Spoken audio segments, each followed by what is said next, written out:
The 2021 Genesis GV80 is the first SUV from Hyundai's fledgling luxury spinoff, and it faces a lot of competition, both in its base model and in its top-of-the-line Prestige edition. And Harvey Briggs says this new entry into this segment checks all the right boxes, but there's a but to this review. Let's check it out as we go behind the wheel. Something brand new. Yes, it's a Genesis. Now, we've driven the G70, which is a sedan, but Genesis finally has an SUV, which they've really lacked. If you're manufacturing and selling motor vehicles these days, you have to have at least one SUV in the lineup. Hence the Genesis GV80. It comes in 3 trim levels: standard, advanced, and prestige, rear wheel or all-wheel drive, and 2 engine choices: a 2.5-liter turbo and a 3.5 six-cylinder. It starts just under $50,000. And then that'll compete with the Acura and maybe the Infiniti, those types of brands. But when you load this up and get the 3.5-liter turbocharged engine and the Prestige trim, you're going to be up near $70,000. And so now you're bringing Mercedes and BMW and Audi into the mix, and Jaguar and a bunch of others. Range Rover. Range Rover, absolutely. Which means the GV80 has its work cut out for itself. Our tester is an all-wheel drive. It has the 4-cylinder engine and Prestige version. It's about $63,000. And that includes everything in this car. I mean, you've got leather, really nice leather seats, heated and cooled, heated steering wheel. They are massaging seats, so we'll have you try that out, Mark. It's got everything you expect in a luxury SUV, and for $63,000, that's, a pretty good value. The GV80 is luxurious, outside and inside. Inside especially. The massive 14.5-inch touchscreen is beautiful. You can also interface it with a scroll wheel.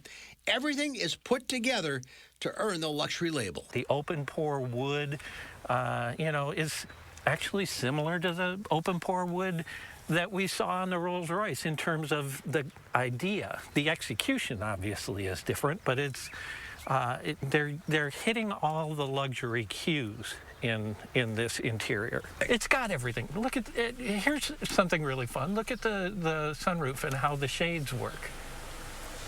Oh, it's like a movie theater. Yeah, it's cool.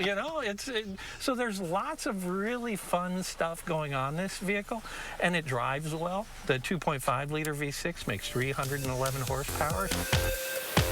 I guess we'd be remiss to not talk about that front end. We need to talk about this grille. Of course, because it's a luxury SUV and it has a statement front end, right? One of the things that people who buy premium products, they want people to know they bought a premium product. It certainly has bling.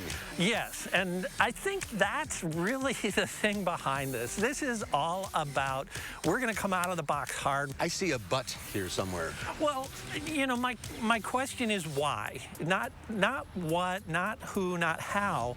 I get, that it's a really good car. But why? Why do we need another SUV?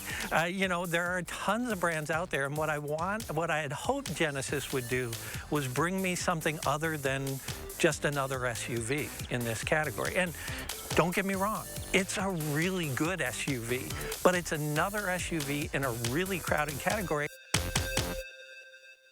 Harvey's here now, so you like it, but...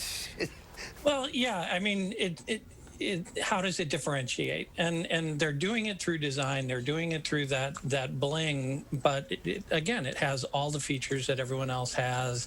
It has the luxury you expect, and it's coming in at that Genesis price point. So if you compare a loaded Genesis to a loaded BMW, there's going to be a significant difference in price.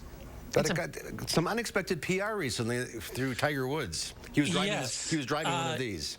Yeah, it was, a horrific accident. Details still haven't been released, but clearly he was speeding, lost control of the vehicle, went off the road, significant crash, and many people are saying that the Genesis saved his life. And that relates to a number of different things. First of all, at the time, the car wasn't even rated by the IIHS, which subsequently has rated it as a top safety pick plus, which is its highest category.